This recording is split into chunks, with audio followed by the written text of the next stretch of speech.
This is Eat the Rules, a podcast about body image, self-worth, anti-dieting, and intersectional feminism. I am your host, Summer Inanen, a professionally trained coach specializing in body image, self-worth, and confidence, and the best-selling author of Body Image Remix. If you're ready to break free of societal standards and stop living behind the number on your scale, then you have come to the right place. Welcome to the show.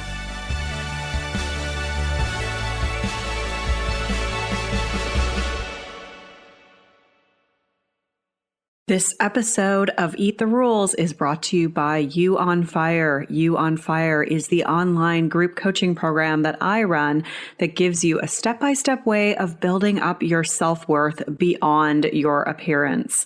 With personalized coaching from me, incredible community support, and lifetime access to the program so that you can get free from body shame and live life on your own terms. Get details on what's included and sign up for the next cycle at summerinanen.com/you on fire. I'd love to have you in that group. This is episode 307, and this episode is all about body grief and how we can form a better relationship with our body by understanding body grief. I'm going to talk about the different ways we might experience body grief, whether we can actually overcome it, why it's so hard to grieve our former body or the fantasy of our ideal body, the factors that determine how we process this grief, and how we can move away from the stages of grief model to other models that may be more useful towards helping us move forward. You can find the links mentioned at summerinanen.com/307. I want to give a shout out to Voganin P, who left this review. Been listening to Summer for a few months now, and she has helped me so much. Love how she discusses how we got here as women, our worth being based on appearance historically. Helps me understand why my own mother cares so much about her weight. Now that I have a daughter of my own, I'm very motivated to break this hellish cycle. Thank you so much, Summer. Thank you so much. And I totally understand that. And yes, it's so true. When we can reconcile why maybe our parents passed along these messages, it makes it a little bit easier to forgive, move forward, and understand our own relationship with our body. You can support this show via Ko-fi. So if you go to ko-fi.com/summerinanen, you can make a monthly contribution for as little as $5. You can help to keep this podcast on the air for the rest of the season. And you'll also get access to my mini course, Conquering Negative Body Talk. If you have benefited from this podcast, I'd really appreciate you supporting it and helping to keep it alive for the rest of this year. If you haven't already done so, you can also subscribe to the show or leave a review, which costs no money to you. You can search for Eat the Rules, click ratings and reviews, and click to leave a review. And then there's other free resources at my website, including the 10-day body confidence makeover or the body image coaching roadmap for professionals. So if you're a professional who helps people who may also have body image struggles, you can find all of those at thebodyimagecoach.com. They're also always linked in the show notes as well as in the information for each episode. This past summer, I was doing my grief counseling course. And as I was going through it, I was thinking about body grief and the experience of body grief and how some of these things that I'm learning about counseling people through grief and how people experience grief, how we can relate that to the grief that we might feel when we stop dieting and when we realize like this may be the body that I have, I may never be in a smaller body. And so I wanted to share some of those things with you today because I found it to be super interesting and just different perspectives that I hadn't really considered before that might help you in your own process. Because I think that moving through that grief can be something that can be a big step for people. And some people, it's a lot easier. And that's something we're going to talk about, how it really is individual. But yeah, I'm going to share those perspectives with you. So we're going to talk about what body grief is, how we might experience it. Do we really overcome it? What's so hard about grieving our ideal body, quote unquote, and some different perspectives that are different from the stages of grief model that might be more helpful when we're talking about body image concerns. Let's start with body grief. So there's a lot of different ways that we can experience grief in our life. I think when we hear the word grief, we think about the loss of a person, the loss of a pet, a divorce, the end of a friendship, an illness that might change our ability. So we experience grief in many different ways. It's not just the loss of a person. And body grief is one of those ways we might experience it. And so what that means is that when you decide, okay, I'm not going to diet anymore, or you realize diets don't work anymore, you kind of go through this phase where you're like, oh, well, that means I'm never going to have that smaller body that I wanted, or I'm never going to go back to that smaller body that I had. And this also happens with aging. So, you're going to look at yourself in the mirror and be like, ooh, I'm never going to, look the same way I did 10 years ago anymore. You see a picture of yourself and you think, oh gosh, like I've really aged in the last 5 years. That's me speaking for myself there. And so you go through these periods of grief when our bodies change, but it can be particularly distressing and poignant when you stop dieting. Because it's not just the body that we're letting go of, but it's the hopes and dreams we had attached to it. So it's like all this, the kind of perfect life we had associated with this ideal body. So we'd sort of thought like, if I can lose weight, then, everyone's going to validate me. It's going to be so much easier for me to go out to social events. And we have this like vision of this perfect life that's going to be attached to it. And so we're not just grieving the body. It's all this stuff that we've attached to it. And it's really normal to experience that grief around the loss of this body. I know it can seem kind of silly. Like you might say to yourself, like, oh, this is so silly. It's not like I lost a person, but it can be a really profound and distressing experience for some people. And we'll talk about why. So let's talk about how we might experience grief. The experience of body grief is influenced by individual and social factors. I mean, our body image is influenced by individual and social factors, so it makes sense that body grief would be too, but grief in general is just influenced by individual and social factors. And so individually, our experience with body grief might be influenced by our past. So let's just say that when you were a kid, you experienced a lot of bullying around your body. So kids bullied you because of your body size.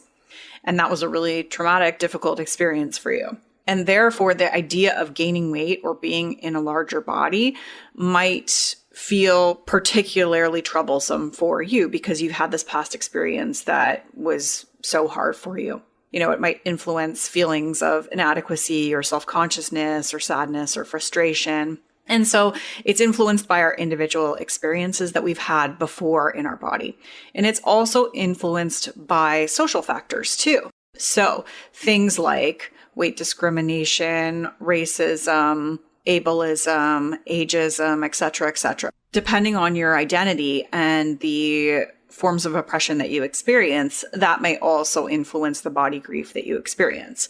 For example, if your body has changed and now things are less accessible. So for example, you can't find clothes in the stores that you used to shop in, or you can't find clothes in stores that only carry straight sizes, then you may have a different experience. There may be like a greater sense of grief because you're losing access to certain things in our culture because of weight discrimination, or your experience at the doctor changes, or you realize that like this is just what your experience at the doctor is going to be because of weight discrimination. And so the feelings of grief are going to be tied to those individual and social factors that we experience. And the grief that we experience doesn't just show up in our emotions. It can show up in our thoughts. So just thinking, like, I can't accept this body. I just cannot, or everybody's going to be judging me. It can show up in social changes. So it might impact interpersonal relationships. Like it might change how you interact in public. And we'll talk a little bit more about that later. But if you are no longer the person who's dieting, or you're no longer known as like the fit one, quote unquote, then that might change some of your relationships.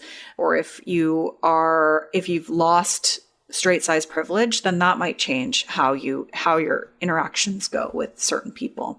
And then spiritually, the body grief that we have, it may make us rethink our identity. If our identity was always attached to our appearance, then there's this sort of like shift that we go through where we think like, I don't even know who I am anymore. Like my identity was always tied to my appearance. So the grief is not just the emotions. It's kind of in all these changes that might be happening as a result of our body, us coming to this conclusion that like, I can't lose weight anymore. And what I've learned about grief that I wanted to share with you is that it's a highly individual experience. And it's not only influenced by our individual and social factors, but also by our personality and attachment styles. And the attachment style piece of it is super, super interesting. I'm going to do that in a different podcast because I'm going to talk about body image and attachment styles because there is a connection between those things for those of you that want to geek out on that. Because I also think it gives you a better perspective of like why we might have the feelings that we have about our body. But what this means is that for some people, it might not be a big deal. They might be able to accept their body a lot more easily, whereas for others, it might feel a lot harder. And so if that's you, there's not something wrong with you. Like if you feel like you're kind of stuck and you're like really struggling and you're just like, I just can't let go of this body that I used to have. I just feel like I need to lose weight. Or these feelings are like, I'm just so frustrated and I'm feeling really sad that this is my current body. Know that you're not alone and that there's a lot of different factors that might be influencing why this is more challenging for you. It's also important to note that some people will experience this more emotionally and some people are going to experience this more cognitively. And that's, I think, a big thing for me that shifted my perspective in that I've always encouraged people to kind of go the more emotional route. And that doesn't always work with the way that some people's brains work. And that's okay. So some people might benefit more from talking about the way that they're feeling and their thoughts, whereas other people might benefit more from like really feeling those feelings. And both of those are okay. And it's about understanding like which one is going to be more beneficial for you. And maybe you don't even need to talk about it. Maybe you're just fine and that's okay too. And so I want people to understand from this is that it's just so individual and we can't make this like cookie cutter analogy or solution to body grief because of all of these factors. But I think understanding these factors, then we can map out like, okay, let's figure out why this experience makes sense for you. And then we can figure out, okay, what's going to be the best way to help you adapt to and move through this grief. And even that statement, move through, I'm hesitating to say it because of this next point that I want to make. And something else I've learned is that grief is not really something that we need to overcome. Rather, it's more of an adaptive process. And so I know that's referring more to like when we lose a person in our life. And if you've ever lost someone really close to you, then you can probably relate to that. It's almost like, how do you build your life around that versus how do you overcome it? Like when my dad died, it's like, I never overcome that loss. Like there's still always grief there, but it's how can I build my life around that and create a new relationship with him in the afterlife?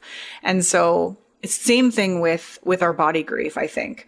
I think that we need to move away from this idea that we just like overcome. And it's like, how do we adapt? How do we make our life as good as possible, knowing that there might always be a part of us that's kind of missing that former body that we had, or wishing that we were smaller because life is easier. Like, let's be honest, if you're socially acceptable, attractive, then things are a little bit easier, you know? And so I feel like this perspective is especially important as we get older because we're all going to lose some of our abilities. We're all going to go through the aging process. Our world is not built to accommodate all bodies. So how do we adapt to that so that we can create a positive life for ourselves and have compassion for the part of us that maybe is still experiencing that grief? So maybe that reframe is helpful for you. I don't know. Let me know. Let's talk about why it's so challenging to grieve our ideal body. I wanted to talk about this because I think a lot of people feel like I should just be able to get over this. Like it's a body. It's not like I lost, a person. And the reason why this is so challenging is because it's not something that's really recognized in our culture as a common grief experience. It's not something that a lot of people understand unless you've gone through this yourself. And the other thing that's more challenging is that it might not feel safe to talk about it, since many people might start offering you advice on how to fix it via weight loss. So you might be talking to a friend and being like, yeah, like I'm just really struggling.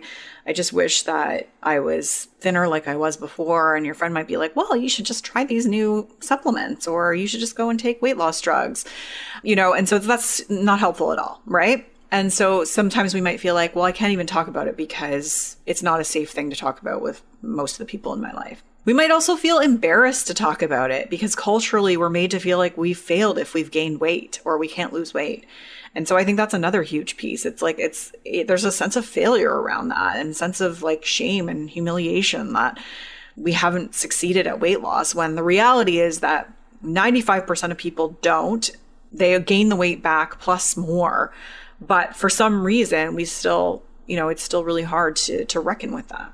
And then the other piece to consider is that we're also dealing with this loss of control. So it's not just the body that we're missing, but it's this idea that like we don't have control. And so that can be really difficult for some people, especially if dieting was your go-to coping mechanism, because you're losing that now. So whereas before you were able to kind of like cope with your emotions by dieting or make yourself feel better by thinking about like cutting food or exercising more, when that's gone, you're also reckoning with this loss of control, which is part of that grief process. And so it's a lot. And so that's why grieving your ideal body, quote unquote, can be tough. And that is why getting support from someone who understands this and having community support is key. Because when you're around other people who get it, that can be really, really comforting and helpful. Let's talk about some different ways to think about adapting to this grief. You're likely familiar with the stages of grief model, which was created in, I believe, 1969 by someone named Kubler-Ross. And they identified 5 stages of grief. And this was 5 stages in facing death and in being confronted with significant loss. And the stages were denial, anger, bargaining, depression, and acceptance. And they said that individuals can fluctuate from one to another and back. And what's really interesting is like one of the very first things I learned in my grief counseling course is that the 5 stages are not science-based and they don't apply to most people. And yet I think that that's what most people think of when they think about the stages of grief. And it's like, my perspective is if this resonates with you, if you find those stages helpful, cool, use it, great. But I've learned a couple of different ways of working with grief that I wanted to share because I think that they could be more helpful towards helping us have a better relationship with our body as we move forward. The first model is called the dual process model. And it really just suggests that we oscillate between actively feeling the grief and tending to our everyday life. And I like this because this makes sense to me because when I'm working with people, that's how I see it. It's like sometimes that grief is going to be there and sometimes we have to feel those feelings. And then sometimes we need to be tending to our everyday life and looking at how we can move forward. And this might look different in a situation where you've lost a loved one, but with our body, this might look like you seeing a picture of your former body. Like let's say you get a memory on Facebook and you start to feel sadness or panic or frustration. And so you allow yourself to feel those feelings.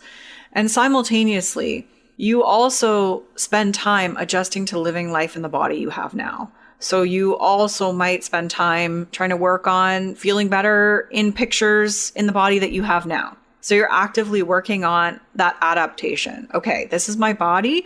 How can I adapt to it? And that's a lot of the work that I do with people is that adaptation. It's like, okay, this is your body. How do we adapt to it? Simultaneously, when those feelings come up, we process those and we look at those. And the more that we do that, the easier that can be as well. And so it was interesting to see because I feel like that model makes a lot of sense. It's more about, recognizing that there's 2 different kind of, I don't want to say steps, but like 2 different sort of phases. And we oscillate back and forth between the 2 of them. And some people might spend more time in the tending to our everyday life part. And some people might spend more time in the actively feeling grief part. And working with someone can maybe help you balance that out a little more if what you're doing isn't working for you and you're feeling like you're just either ignoring emotions or sitting in a state of distress all the time. The next model that I wanted to share, which is interesting, it's called the task theory. It's called task theory. And it suggests that we go through 4 different tasks in no particular order, and we can go back and forth between these.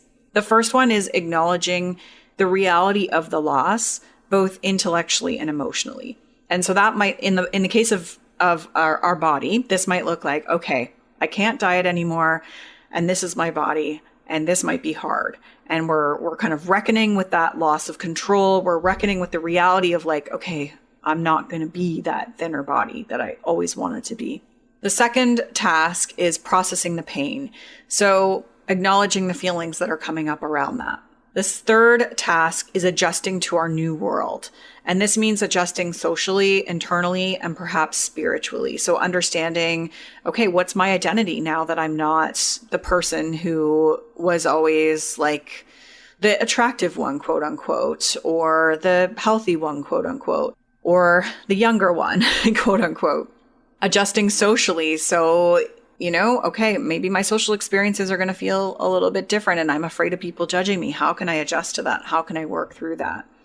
And internally, just coming to this conclusion of like, this is my body and I want to be really compassionate with myself. I want to treat myself with kindness and respect. And the fourth task is to find an enduring connection with the deceased. Obviously, in this case, our body is not deceased, but we can think about, okay, how do we find a new connection and relationship with our body now?